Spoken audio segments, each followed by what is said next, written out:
السلام عليكم. هذا الديكور الاول اللي في الجردة. هما الرشاشات هما خدامين، راهم كيبانو بيضين صغار شويه.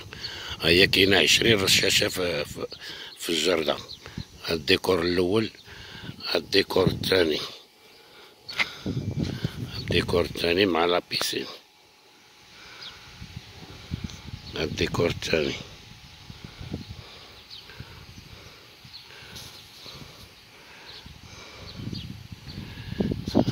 الديكور الثاني ها لابيسين، ها البيت ديال الماء، ها البيت اللي فيه الفلتر وفيه الماتيريال ديال لابيسين كله.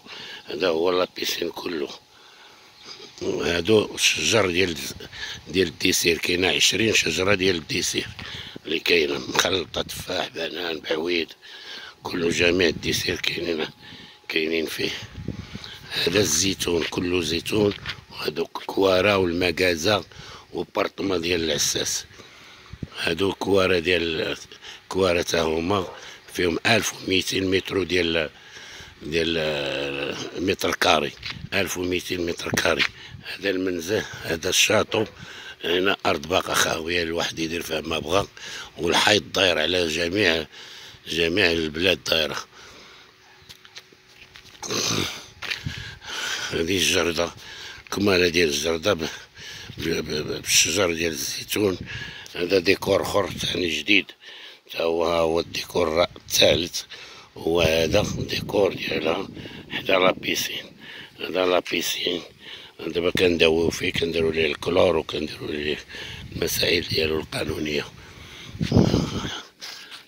هنايا كاين هنا الدخله، هذه الدخله ديال الفيرما، هي هذه الفيه. هذه الباب الكبير الرئيسي هو هذا الدخله، الباب بالتيليكوموند، البارطما حداه والمكازا تا هي، وكاين الضو، كاين 20 بوله، هذوك هما البوطوات ديال الضو، والطريطوار بالبيض والاحمر. كتجي تا لهنا كدير الرومبا تا هي درنا فيها ديكور بالحجر ديال البراق ديال الصبليون، كل هاد الحجر اكثريته ديال الصبليون، وفيه تا ديال المغرب. تدخل ودير الرومبا وتدخل للكراج كاين جوج طونوبيلات. هادي حديقة ديال الطيور، كاين قفوزة كبار وكاين فين كيسرحو كلشي كاين تمايا. وهادشي اللي كتب الله هنا، هادشي من الفوق، هادشي اللي صورنا من الفوق. كاين هنا الزيتون كاينه تقريبا واحد 200 شجرة اللي كاينه ديال الزيتون، وكلشي موجود فيها الحمد لله. والبيار كاينين جوج بيار، ها الرشاشات خدامين، راهم رشاشات خدامين تا هما الحمد لله.